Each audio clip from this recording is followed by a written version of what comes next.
this is Shiva. In the last topic, discussed Coulomb force, and I've uploaded around 12 videos, I guess, right? And so the next topic is electric field. So for a point charge, for example, if you have a point charge,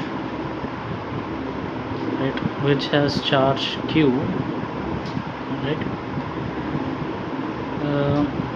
and if I place another test charge Q naught, right, at some distance, and let's say the distance between the two is some distance small r, then since both are point charges, I can write, excuse me, since both are point charges, the force between them, the coulombic force between them, I can write as F is equals to kq q naught by r square, right? Now electric field E, it is mathematically defined as, right, the unit force or the force experienced by unit amount of test charge. Q naught is the test charge, the unit positive charge, right? So force experienced per unit amount of test charge, so that is given by electric field, and so this gives us kq q naught by r square divided by q naught. Q naught cancels out, which gives us kq by r square. So electric field due to a point charge which has magnitude, excuse me, which has magnitude capital Q, right? So at a distance small r, the electric field is going to be this much, kq by r square. Well, this is for a point charge, right? So if you see, well, this is mathematically. If you see physically, right, so every charge, right, it has some field around it, right? It exerts some force if you place another charge there, right? So it exerts some, so force is that physical quantity which we can measure.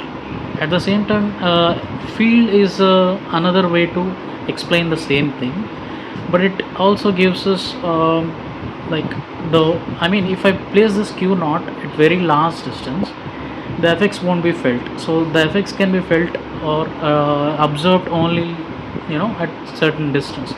So that space or region around the charge where we can actually observe the effects of whatever the charge, right, the effects of this charge, the force or field or potential, whatever, that is called electric field, right?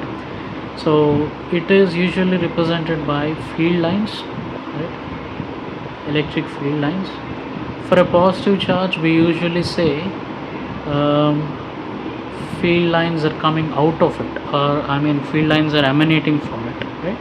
Field lines coming from it. So that means if I place a unit positive charge, well, this is positive, and if I place another unit positive charge at some distance, this is the direction of the force which is felt by this test charge due to this charge, right?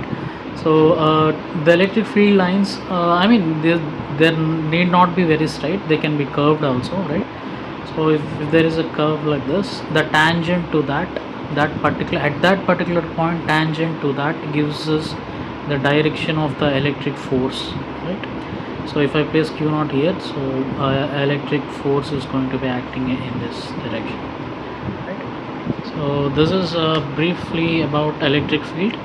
So they could ask many kind of questions from it. So first,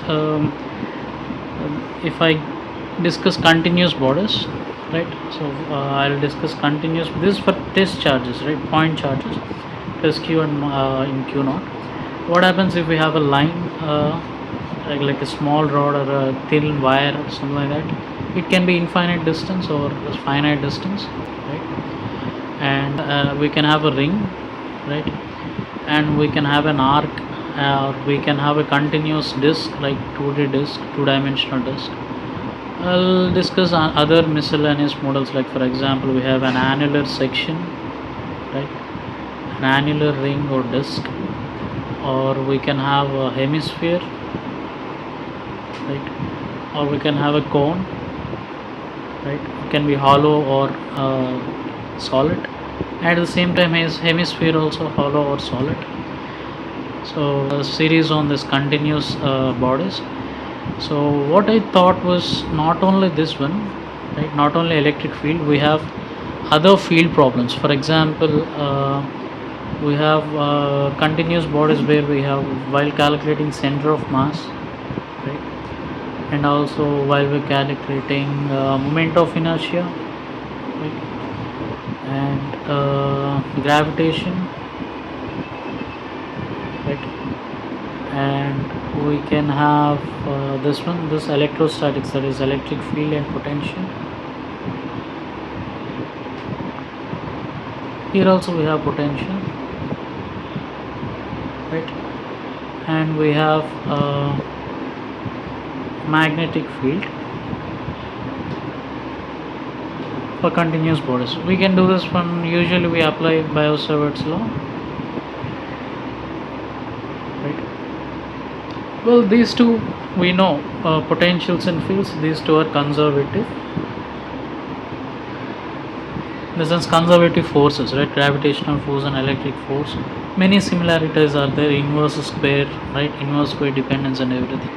So based on that, we have many similarities. So what I'll do is, since we are discussing electrostatics, first what I'll do is I'll go with electric field. I'll try to solve for this continuous bodies electric field, and then I'll make another YouTube playlist where I'll incorporate COM, MOI, gravitation, and magnetic field for pretty common continuous bodies, pretty common examples, right?